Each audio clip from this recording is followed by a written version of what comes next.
Marca-texto não, divisor de página. Amém? Abra comigo a sua Bíblia, Efésios capítulo 2.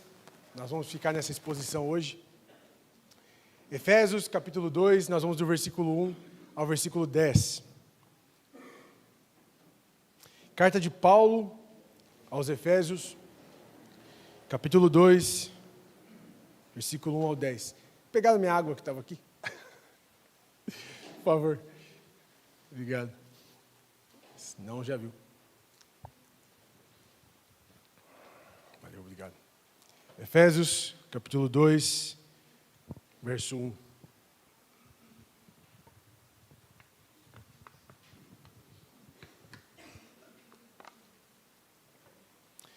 Diz assim a palavra de Deus: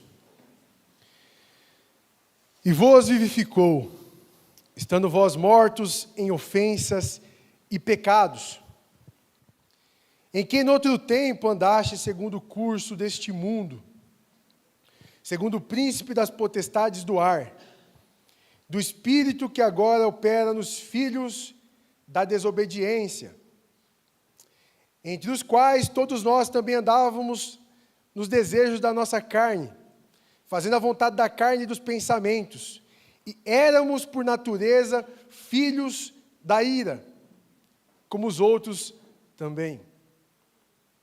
Mas Deus, grava esse verso, mas Deus que é riquíssimo em misericórdia pelo seu muito amor com que nos amou, estando nós ainda mortos em ofensas, nas nossas ofensas, vos vivificou juntamente com Cristo, pela graça sois salvos, e nos ressuscitou juntamente com Ele, e nos fez assentar nos lugares celestiais, em Cristo Jesus, para mostrar nos séculos vindouros as abundantes riquezas da sua graça, pela sua benignidade para conosco em Cristo Jesus. Porque pela graça sois salvos. Porque pela graça sois salvos. Porque pela graça vocês são salvos, por meio da fé. E isso não vem de vós, é dom de Deus. E isso não vem de vós, é dom de Deus. Não vem das obras, para que ninguém se glorie. Porque somos feitura sua, criados em Cristo Jesus, para as boas obras, as quais Deus preparou para que andássemos nelas. Que texto, meus irmãos? Que textos? Um dos textos difíceis de se lidar, ao qual o apóstolo Pedro também na sua carta vai dizer que as cartas de Paulo é de difícil interpretação, e é. Dos quais os indoutos e os incautos distorcem. Difícil interpretação. Vou falar algumas coisas aqui que nessa geração nossa, nós pouco ouvimos, ou é indigesto para muitos de nós, e até mesmo para os crentes mais fervorosos entre nós, ou mais maduros entre nós. Nós temos dificuldade de digerir textos como esse. Mas está na palavra de Deus. Carta do apóstolo Paulo, temos que passar por ela em algum momento da nossa vida. Paulo aqui está em Roma, preso, e manda sua carta aos Efésios. Efésios é aquele povo que não é judeu, mas são um pessoal gentílico, são os gentios. Paulo ganhou esse pessoal, vamos dizer assim, em uma das suas viagens missionárias. Está lá em Atos dos Apóstolos, se os irmãos quiserem depois ler em casa. Em uma das suas viagens missionárias, o apóstolo Paulo ganha os Efésios. Depois da sua conversão, Atos capítulo 9, ele parte em suas viagens missionárias e no seu chamado diante de Deus, que é ser apóstolos dos gentios. E ele então ganha os Efésios. Passa-se depois 3 anos e meio ensinando eles todo o conselho de Deus, toda a vontade de Deus. Ele segue o seu caminho e aqui ele se encontra preso, mas enviando uma carta aos Efésios. Paulo está preso, mas a palavra de Deus jamais fica presa. Paulo está preso, mas a palavra de Deus está livre, como sempre foi. E a palavra vai ecoando. O apóstolo Paulo vai mandando as suas cartas, e Efésios é esse pessoal aí. Uma igreja brilhante, de um povo maravilhoso, e o apóstolo Paulo está lembrando eles de algumas coisas importantes relacionadas à vida deles com Jesus, a forma que foram salvos, a forma que estão sendo salvos e a forma que serão salvos. Qual é o fundamento da fé deles, e não somente deles, a nossa também. Paulo estabelece aqui fundamentos importantíssimos para todo aquele que se diz cristão. Ele estabelece aqui doutrinas como salvação pela graça. Estabelece aqui salvação pela graça por meio da fé. Sem obras, sem lei. Não mais por uma obediência à lei de Moisés, mas agora pela justificação pela fé em Cristo. Paulo estabelece fundamentos importantíssimos para todo aquele que se diz filho de Deus, cristão. E o apóstolo Paulo está em Roma, preso, enviando a sua carta aos Efésios, gente pelo qual ele ganhou para Cristo, cuidou e agora segue mandando mais uma carta para aperfeiçoá-los, para criar fundamentos na sua igreja. Dito isso, olha o versículo 1, nós vamos verso a verso, deixa sua Bíblia aberta. Ou se você não tem Bíblia, pode ser o aplicativo, vai marcando, é bem importante para a nossa exposição. E vos vivificou, estando vós mortos em ofensas e pecado. Paulo está dizendo aos Efésios, houve um tempo que vocês foram encontrados por Deus, não dormindo, não doentes, não com crises apenas no relacionamento, não com problemas financeiros apenas, vocês foram encontrados mortos. Algumas pessoas chegam a Cristo achando que estão doentes, achando que o principal problema da sua vida é a crise no relacionamento, é a crise financeira, e outras coisas nas quais nós vamos vivendo, também é, mas o problema disso tudo é que nós somos encontrados mortos em Cristo, nós somos encontrados mortos, nós não fomos encontrados apenas doentes, nós não fomos encontrados apenas com crises, com dificuldades, nós fomos encontrados mortos. E aqui a expressão do apóstolo Paulo é relacionada a Gênesis. Quando o homem, Deus diz para o homem, para que ele não viesse a comer do fruto proibido, que no dia que ele comesse, ele ia. Adão morreu fisicamente no minuto seguinte, mas ele morreu espiritualmente. No dia que dela comer, diz você, morrerá. Morreu. O que o apóstolo Paulo está dizendo é o seguinte, vocês foram encontrados, Efésios, mortos. Porque todos os homens que nascem nesse planeta, não nascem convertidos. Todas as pessoas que nascem nesse planeta têm que, ao longo da vida, desenvolver a sua vida e vierem a crer em Cristo. E vos vivificou, e serem vivificados pelo Espírito. Olha o que o apóstolo Paulo está dizendo aos Efésios.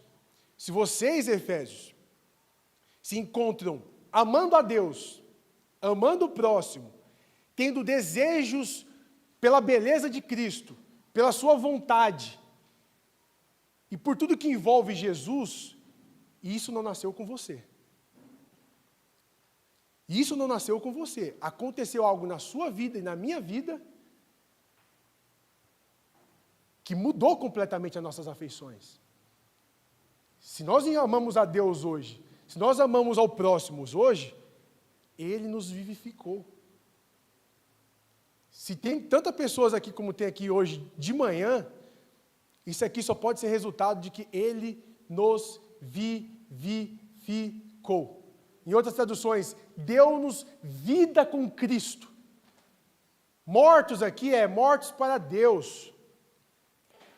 Deus não era interessante para nós. Nós não amávamos a Deus. Nós nascemos com uma natureza aqui caída. Aqui temos toda a doutrina do pecado envolvida nesse versículo. Nós nascemos caídos. Não é a sociedade que nos transforma de bom ou mal, como os filósofos dizem. Não, nós nascemos mal. Por isso que é indigesto esse texto. Esse texto, o apóstolo Paulo olha no rosto do ouvinte e diz: você é mau. Você não ama Deus por natureza. Você não nasce amando a Jesus. Você não nasce querendo Deus, desejando culto como esse. Vale lembrá-los de que houve um tempo que você não amava Cristo. O que aconteceu com você que você agora ama? Houve um tempo que o seu prazer não era vir no culto de domingo. Por que você está aqui? O que mudou? Ele vos vivificou. Ele vos vivificou. Se nós estamos aqui, graça. Aconteceu algo dentro de mim um dia. Aconteceu algo dentro do seu coração um dia que, de repente, como aquele cego em João capítulo 9, nós não conseguimos explicar muita coisa. Eu só sei de uma coisa. Eu era cego e agora eu vejo. Houve um tempo que culto para mim de domingo não fazia sentido algum. Algum. Algumas pessoas aqui, o Toshio e alguns outros que andaram comigo antes de Cristo, meus pais, sabiam a vida que eu levava. E eu queria tudo, irmãos, menos Deus. Eu corri de Deus, e eu corri de Deus o máximo que eu pude correr. Mas a graça me alcançou. Se eu estou aqui hoje, é zero mérito meu. Muitas pessoas dizem: eu queria sim, cara, ser firme como você é um cara firme. Você é um cara que busca Deus, você é um cara que ora, você é um cara que lê, mas eu falo: não, isso não nasceu comigo. Não nasceu comigo. É graça. Só pode ter sido graça. Eu sei quem eu era, mas Ele me vivificou.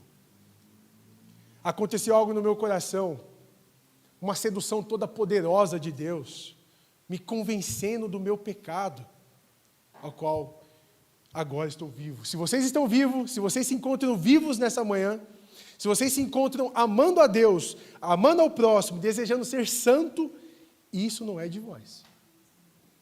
E isso não pode ser de você, porque você não nasce com essa inclinação. Se tem isso no seu coração acontecendo, glória a Deus. O Espírito atuou no seu coração. Está atuando no seu coração, porque isso não nasce com a gente.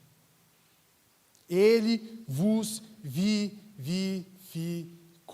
Encontrado por Deus mortos em suas ofensas e pecados. A palavra aqui é nécros.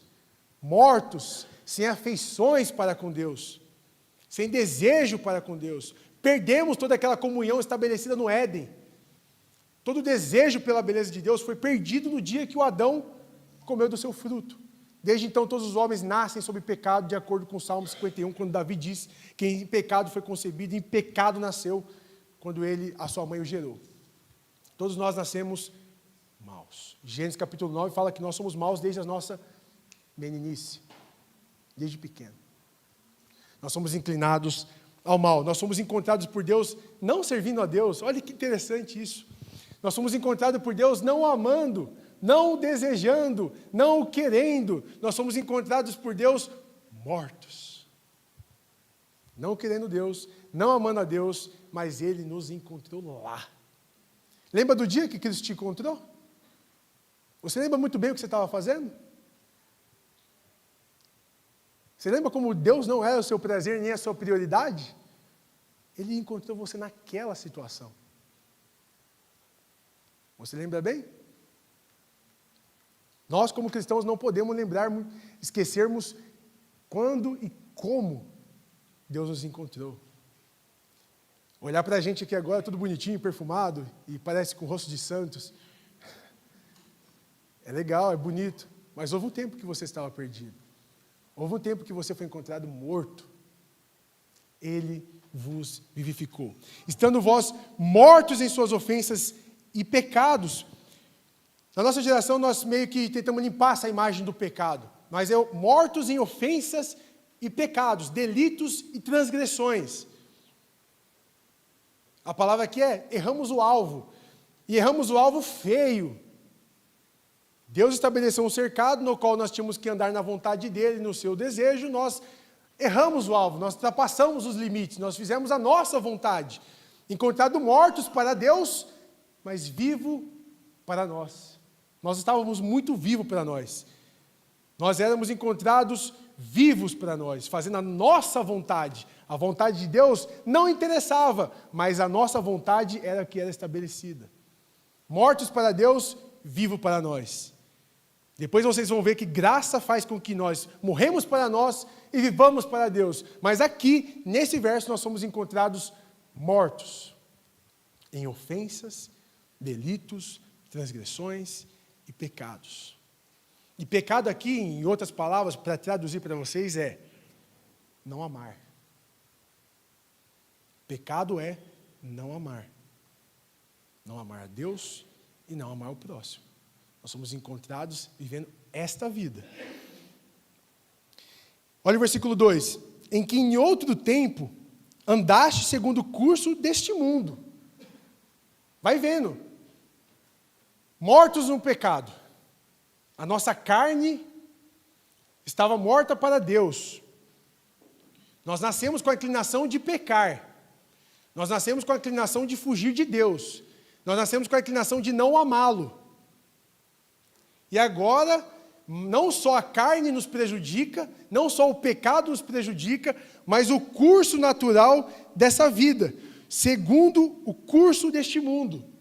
Vocês andavam assim, vocês tinham esse estilo de vida, por conta do pecado que dominava vocês, por conta que Deus não fazia sentido, não era rei sobre a sua vida, você andava de acordo com esse curso deste mundo, com a cultura, com a época e com a era de vocês. Vocês tinham as suas práticas. No mundo de Éfeso, a prática deles e a deusa que predominava lá era Diana. Eles prestavam cultos e mais cultos à deusa Diana. E eram por natureza assim. O pecado, a natureza deles e o curso da época deles faziam com que eles viviam assim. Sem lei, sem vontade de Deus, sem palavra de Deus, vivendo a sua vontade. Na carne, presos no pecado, presos na cultura e na sua época, e tem mais. Se isso não fosse suficiente, olha o versículo 2. Em outro tempo andaste segundo o curso deste mundo, segundo o príncipe das potestades do ar, do espírito que agora opera nos filhos da desobediência. Carne contra você, o pecado original, a cultura de todas as formas, estrategicamente, inteligente, de uma forma inteligente, prendendo a nossa carne nela, carne, cultura e agora o príncipe do poder do ar. Por trás da cultura, por trás disso tudo, temos o diabo. Se nós não servimos a Deus, Deus não é o nosso rei, há dois termos. Nós estamos debaixo do poder do príncipe do ar. Nós estamos servindo as trevas. E o Paulo está dizendo aos Efésios, vocês foram encontrados dessa forma, mortos no pecado, presos na cultura caída, ante Deus. O mundo jaz no maligno, João disse. E agora, dominados, sem que vocês saibam, eram dominados pelos poderes das trevas. Tudo isso. Como que a gente sai disso, Juan? Como que um homem sozinho sai dessa situação? Como que você sozinho sairia dessa situação? Sem que Deus não intervisse na sua vida? Sem que a graça não te encontrasse? Sem que Deus não mexesse nas suas afeições, nos seus corações e nas suas mentes, levando-o ao arrependimento. Você está aí comigo no apóstolo Paulo? Olha o que o apóstolo Paulo vem dizendo. Mortos. Não havia escapatória para nós, não havia salvação para nós em nós mesmos. Nós estávamos, por natureza, perdidos. Posso soltar a bomba atômica agora? Aqui todos juntos, todos os teólogos de todas as épocas. Pode pegar John Wesley, você pode pegar Martinho Lutero, você pode pegar Calvino, você pode pegar Agostinho, você pode pegar todos os outros. Aqui todos se juntam e dizem, é verdade o que o apóstolo Paulo está dizendo. O nosso arbítrio, que nós chamamos de livre-arbítrio, é corrompido. Você acha que é livre, mas não é tão livre assim. Nós somos livres para escolher a camisa que a gente se veste. A gente é livre para fazer algumas coisas naturais da vida, mas nenhum de nós sozinho podíamos buscar Deus por conta própria. Nosso livre-arbítrio está corrompido. Nós não conseguimos buscar a Deus sem que Ele antes não intervenha numa ação poderosa no nosso coração. O poder da ressurreição de Jesus. Porque se nós pudéssemos sair sozinhos dessa situação, qual a necessidade do convencimento do Espírito? Qual a necessidade do poder do Espírito Santo trabalhando nos nossos corações? Nós não conseguimos. Só o Espírito Santo nos convencendo de pecado fez com que nós saíssemos dessa situação. Vos vivificou estando mortos, presos no pecado, presos na cultura e debaixo do poder das trevas. Só Deus, por meio do Espírito, atuando através do Evangelho de Jesus, da sua morte e da sua ressurreição, aplicando essa salvação no nosso coração, fez com que nós pudéssemos ser salvos e sairmos dessa situação. O Espírito que agora opera nos filhos da desobediência, que nada mais, nada menos éramos nós antes de Cristo. Filhos aqui vem da palavra grega huios, que quer dizer natureza. Por natureza vocês viviam na desobediência. É como se fosse dizer o seguinte: Jesus é filho de Deus. O que significa filho de Deus?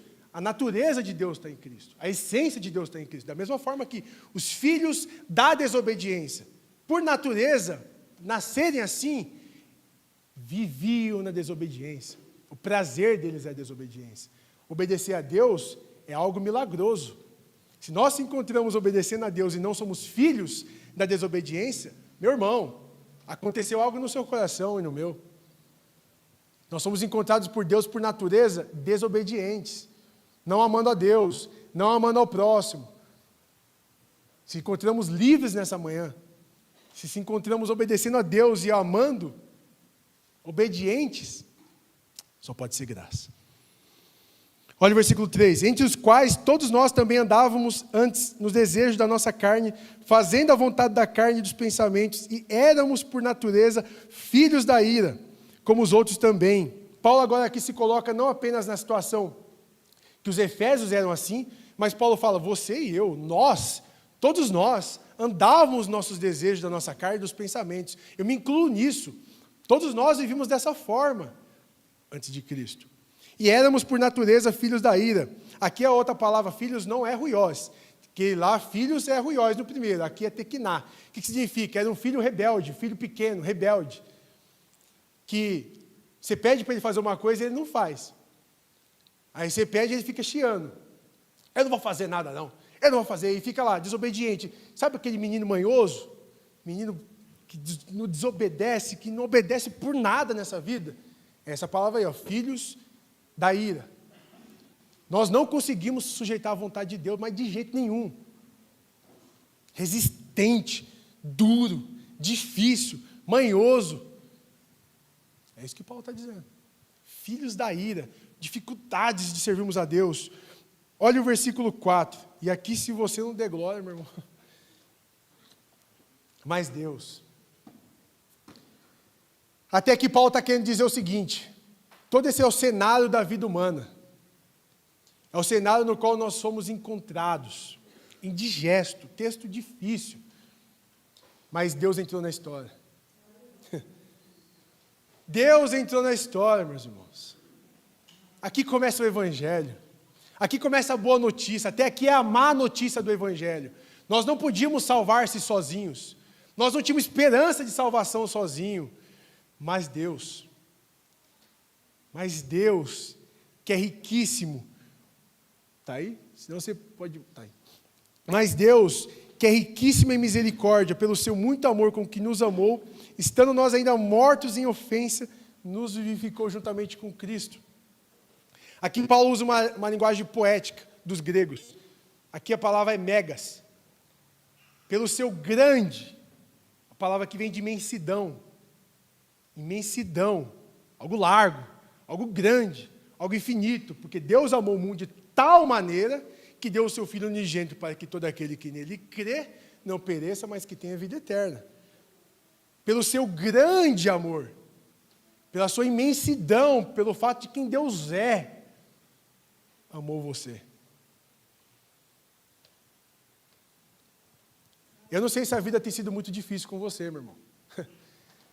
Se a vida tem sido difícil, problema atrás de problema, dificuldade através de dificuldade, lágrima através de lágrimas, situações que você fala, meu Deus, mas lembra de uma coisa, Ele te amou. Você recebeu a maravilha das maravilhas. Pode a vida não estar perfeita hoje. Pode tudo não estar caminhando como você quer. Mas você tem a pérola das pérolas. Você recebeu a salvação, o dom de Deus, aquilo que você mais precisava, a coisa mais importante dessa vida. Cristo foi lhe oferecido, lhe dado.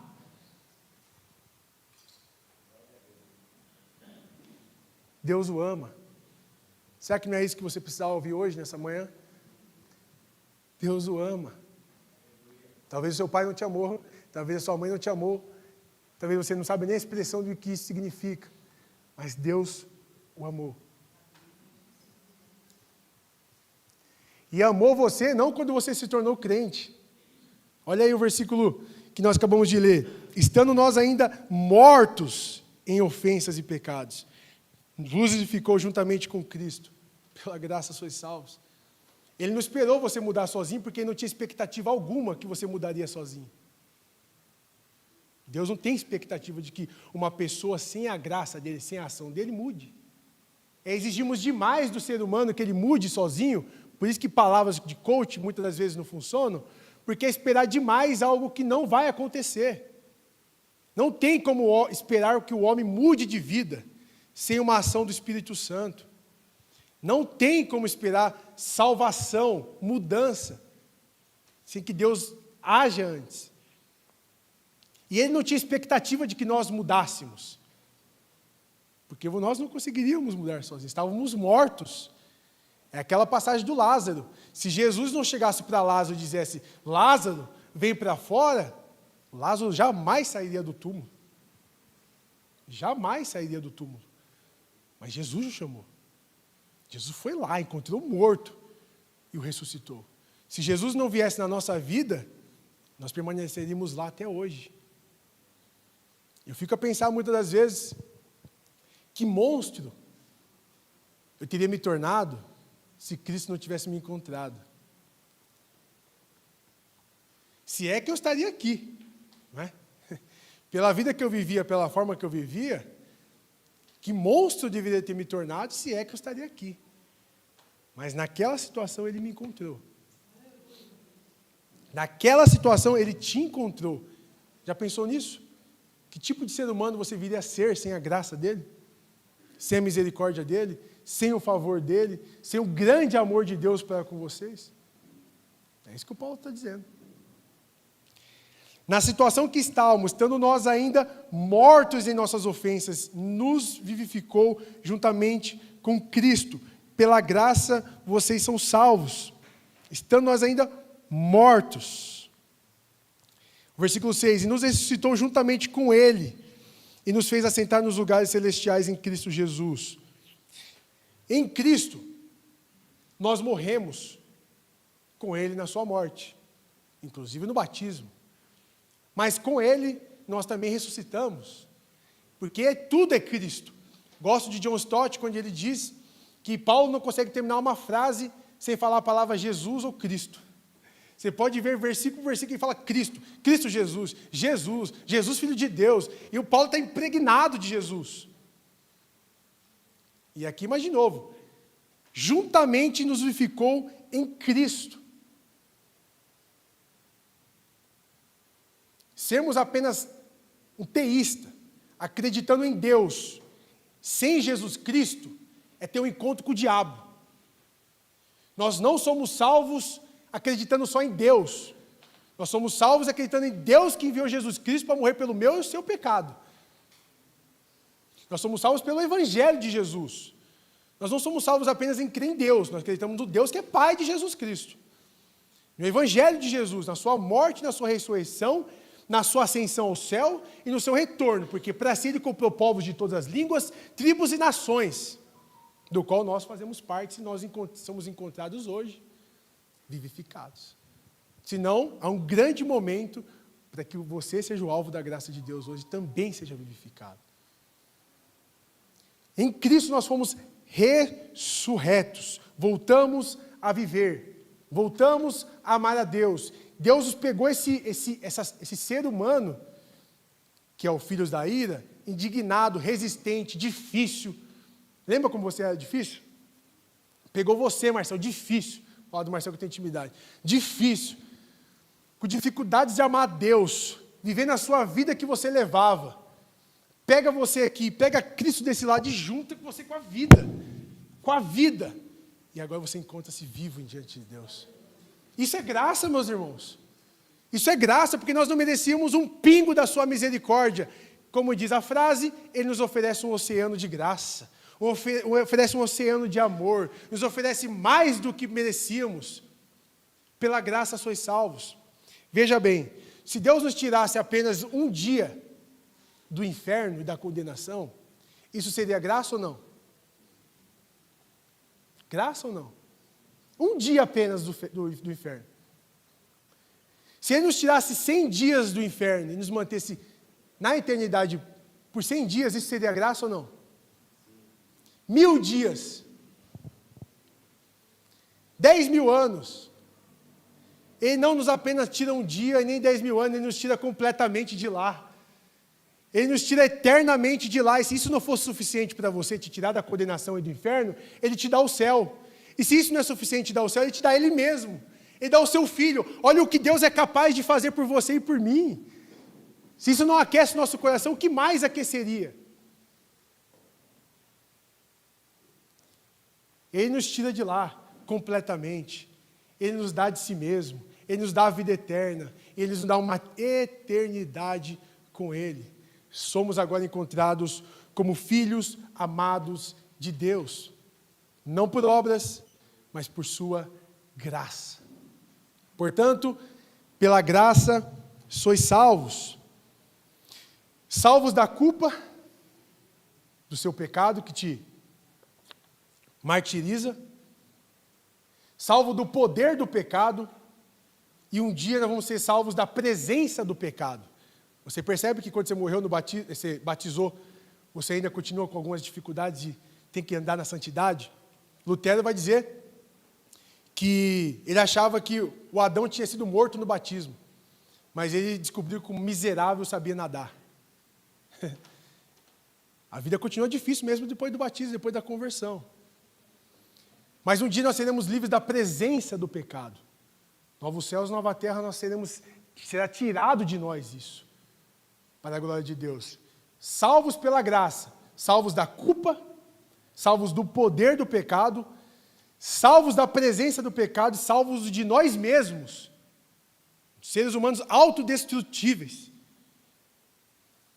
e salvos, por última análise, e mais importante, da ira de Deus, do juízo final, do grande trono branco. Graça. Salvos disso tudo. Percebeu o estado que você se encontrava? Paulo está dizendo aos Efésios. Percebeu a delicadeza do seu problema? Das dificuldades da sua vida? Da situação que você se encontrava? Deus te livrou de tudo isso. Isso não merece ações de graça? Isso não merece louvores a Deus? Textos como esse não nos coloca de joelhos e fala: Senhor, muito obrigado. Eu não merecia nada. E o Senhor me deu tudo. Tudo isso é resultado da graça, da obra de Cristo na cruz. Olha o versículo 7, meus irmãos. Para mostrar nos séculos vindouros as abundantes riquezas da sua graça, pela sua benignidade para conosco em Cristo Jesus. Por toda a eternidade, quando um de nós chegarmos lá, um nome vai ser glorificado lá. Qual é esse nome? Ninguém de nós vai chegar no reino do céu e vai pisar lá dentro e vai dizer assim: eu cheguei porque eu sou bom. Eu cheguei aqui porque eu estudei muitas escrituras. Eu cheguei aqui porque eu orei demais. E aqui Paulo começa a colocar um bisturi no nosso ego espiritual, no nosso ego religioso, vai tirando toda aquela capa de religiosidade. Você não vai chegar no reino do céu porque você é bom, porque você orou, porque você leu, porque você fez alguma coisa em nome de Deus, porque até mesmo tudo isso que você está fazendo em nome de Deus só pode ser feito em resultado da graça que atuou no seu coração. Que se não tivesse atuado também, nem pregando aqui eu estava. Igual eu falei, não sei que monstro eu teria me tornado. Então, se me encontro nessa situação, nessa manhã de domingo, é graça. Do que eu vou me gloriar? Do que eu posso me achar? Se eu chegar no reino do céu um dia, pisar lá dentro, eu vou falar, Senhor, e quem mais estiver lá, foi por Cristo. Só cheguei aqui por causa de Jesus. Não tinha outra forma de eu chegar aqui se não fosse por Cristo. Cristo foi lá, me encontrou naquela situação de morte, de desespero. E se me encontro no reino dos céus, dentro do reino dos céus, pelos séculos vindouros, pelas eternidades vai ecoar, Cristo salvou um povo, dos quais eu me tornei parte. Ele justificou pela graça, por meio da fé. E isso não vem de nós. Não vem de nós. Eu sei que aqui a gente quer um pouco de mérito para muitas coisas na vida, mas na salvação, zero mérito. Zero mérito humano.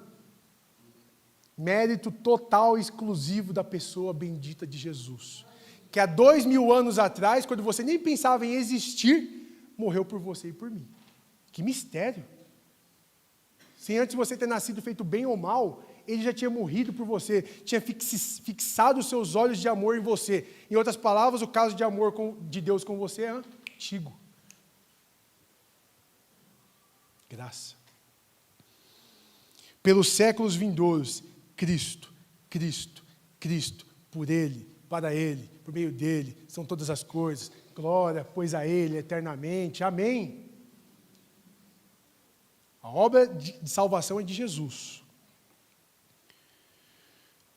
Chegamos naquilo que é o cerne desse versículo, do capítulo. Olha o versículo 8, meus irmãos. Preste muito bem atenção. Porque pela graça sois salvos, por meio da fé. E isso não vem de vós, é dom de Deus. Olha para alguém do lado e fala assim, salvos pela graça. Zero mérito para você. Salvos pela graça por meio da fé, isso não vem de vós, é dom de Deus. Salvos pela graça por meio da fé, isso não vem de vós, é dom de Deus. Dom de Deus. Salvos.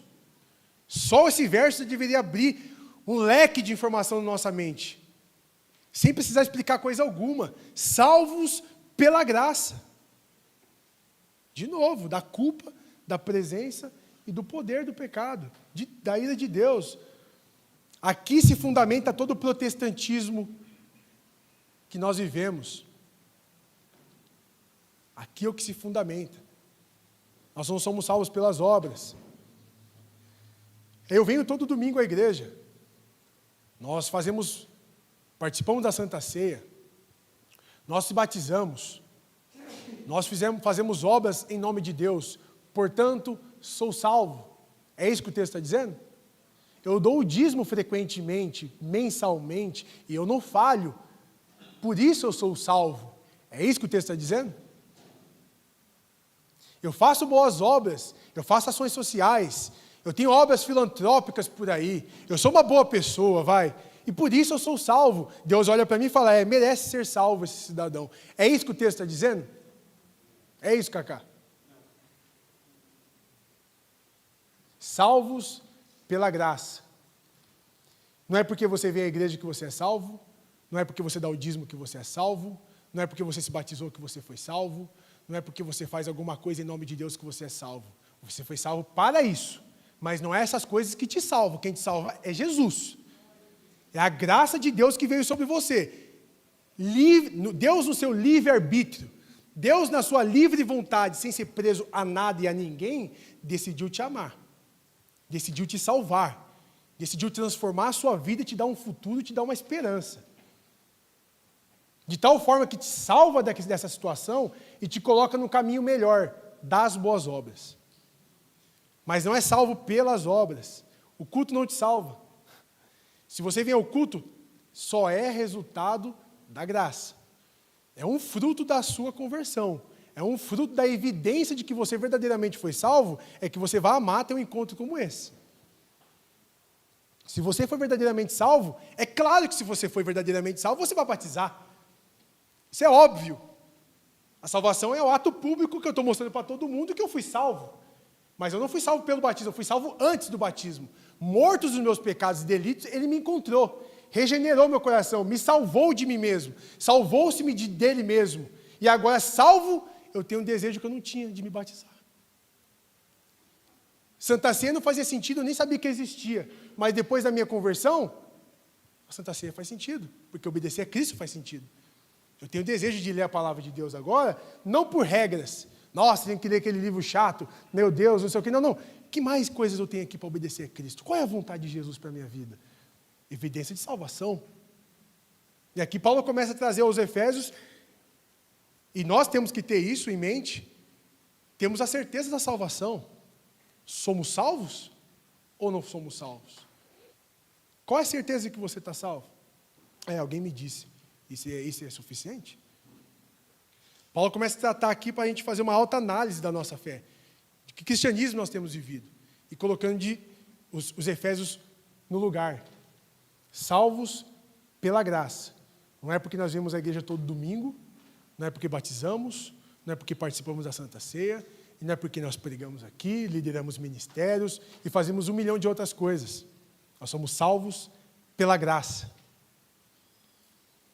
E isso não vem de vós, é dom de Deus. Salvos pela graça por meio da fé. Fé não é obra. Fé é um meio.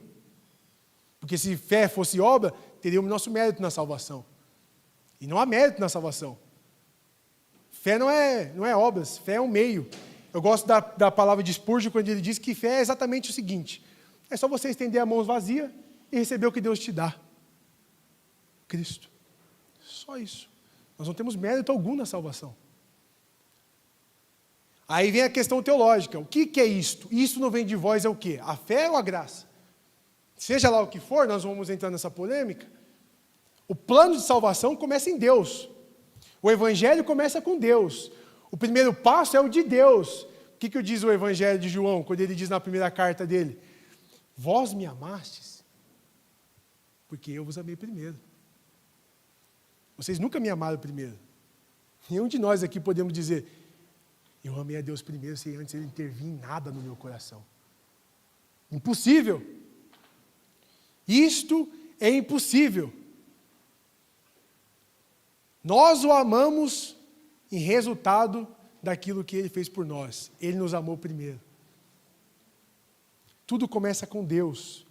O primeiro passo é o de Deus. Lembra da passagem lá dos dois irmãos, que um decide vir e ir embora, e pega tudo que é seu e some.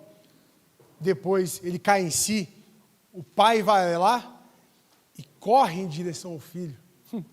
Deus dá o primeiro passo. Deus deu o primeiro passo por você. Deus fez por você o que nem mesmo você poderia fazer por si mesmo. Nem pela sua vida, nem por coisa alguma. Ele nos amou primeiro. Amém? Olha o versículo 9. Não vem das obras para que ninguém se glorie. Não há mérito humano, não há graça, somente a graça. Olha o versículo 10. Porque somos feitura sua, criados em Cristo Jesus, para as boas obras, as quais Deus preparou para que andássemos nelas. Isso aqui eu já preguei no culto de homens, então os homens podem se levantar e ir embora. Brincadeira. Preguei lá no retiro essa passagem do versículo 10. Vocês eram presos a quê? Presta atenção no argumento do apóstolo Paulo. Ele começa, ele abre, ele fecha. No começo, vocês estavam presos na carne, na natureza caída de vocês. Vocês estavam fadados a viver uma cultura caída e demoníaca, que vai fazer com que vocês vivam de culpa e remorso, e pecado em pecado. Por trás disso tudo, tem um sistema demoníaco das trevas, e nós todos éramos encontrados servindo ao diabo, ainda que não era muito claro para nós, satisfazendo a carne e vivendo esse curso natural da vida que nós nascemos. E agora o apóstolo Paulo vai dizer, vocês são feitura dele, criados em Jesus Cristo para as boas obras. Aqui a palavra feitura no grego é poiema. Presta atenção nisso, que isso aqui é muito importante. Nós éramos moldados, Paulo está falando para os Efésios, vocês eram moldados pela carne, pela cultura e pelo diabo. Agora se tornamos um poema de Deus. O que significa isso? Que Deus é o autor, Cristo é a pena e vocês é a carta. Percebe como que mudou? Agora vocês são moldados por Deus, mediante o Evangelho, para sermos uma expressão para o mundo. Nós não somos mais moldados pela carne, porque nós não estamos mais sob a carne, nós estamos sob Cristo. Nós vivemos pelo Espírito agora. Nós não vivemos mais satisfazendo a vontade da carne. Nós vivemos para o Espírito. Somos moldados por Deus, mediante o Evangelho, para a expressão do mundo. Poema de Deus, criados em Jesus Cristo. Por quê? O homem tinha caído, lembra que eu comecei assim? O homem tinha caído no Éden. E o homem agora precisa se levantar. Todos os homens nascem caídos em Adão. E todos os homens se ressuscitam em Cristo. Criados em Cristo. Nascidos de novo em Cristo. Ressurretos em Cristo. Convertidos em Cristo. Transformados em Cristo. Pelo Evangelho de Jesus, somos criados para vivemos em comunidade, para o batismo, para a Santa Ceia, para as boas obras, para a pregação do Evangelho, para discipulado e para tantas outras obras que envolvem amar a Deus e amar o próximo. Salvos para isso, não salvos por meio disso. Então é importante estarmos no culto como uma expressão de que eu fui salvo. Mas em nenhum momento da minha vida eu vim para o culto achando que o culto vai me fazer ser salvo. Isso é o que a maior parte da religião faz, ou dos religiosos fazem. Eu estou dentro da igreja, por isso sou salvo. Eu me batizei, por isso sou salvo. Não. É uma evidência da sua salvação. Você é salvo pela graça, por meio da fé, e isso não vem de vocês, é dom de Deus. Mas salvos para isso. O Adão foi criado no Éden para viver na rede? Sim ou não? Não. Deus colocou Adão no jardim para cultivar e lavrar o jardim. Deus poderia apenas nos salvar e levar para o reino do céu, ou deixar a gente fazendo nada com nada o resto da vida, uma vez que estamos salvos. Não. Ele nos salva e nos coloca no caminho que Ele já preparou de antemão. Antigo. De antemão. Antes dos céus e terra serem construídos, Ele tinha um caminho para a igreja. E Ele nos coloca lá. Ele não apenas nos salva, mas nos tira do caminho errado, no curso natural que nós andávamos, e que era por natureza filhos da ira, Ele nos coloca aqui num outro caminho de santidade, um caminho de trilhar de santidade, num caminho de boas obras. E aí chama alguns para ser pregador, chama outros para liderar ministérios, aí chama outros para fazer inúmeras obras por esse planeta. E que corra a notícia que, através de um trabalho inteligente e criativo, a igreja de Jesus Cristo é relevante nesse planeta. Salvos para as boas obras. Vós sois a luz do mundo, o sal da terra. E por todo lugar nós vamos ecoando a mensagem do Evangelho. Pode se levantar?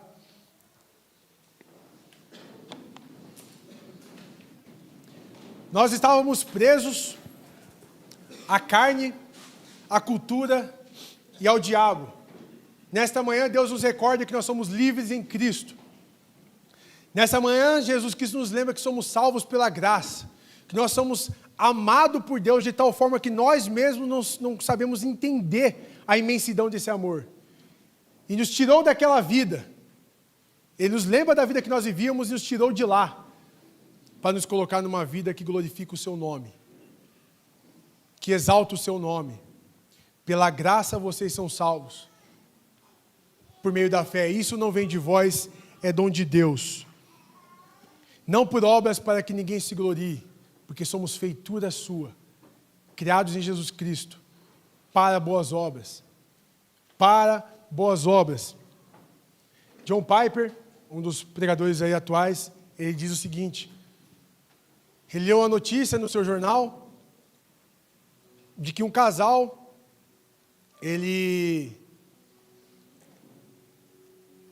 com um sonho americano, né? O American Dreams, o sonho americano de aposentar cedo, de descansar eternamente, de viver de descanso em descanso, de descanso em descanso, de fazer nada com nada. Decidiram aposentar cedo e deu certo. Sonho americano. E aí, qual que era o sonho deles? Viajarem por todo o mundo, por todas as praias, colecionando conchas. E aí John Piper pergunta: isso aí é trágico? Isso é trágico? Isso é trágico. Gastar a sua vida colecionando conchas? desperdiçar a sua vida colecionando conchas? Depois de Jesus ter feito uma obra tão poderosa como essa, que com mão forte te arrancar da onde você nem poderia sair, te salvar, te transformar, te dar futuro e esperança, você gastar o resto da sua vida colecionando conchas? Isso é trágico.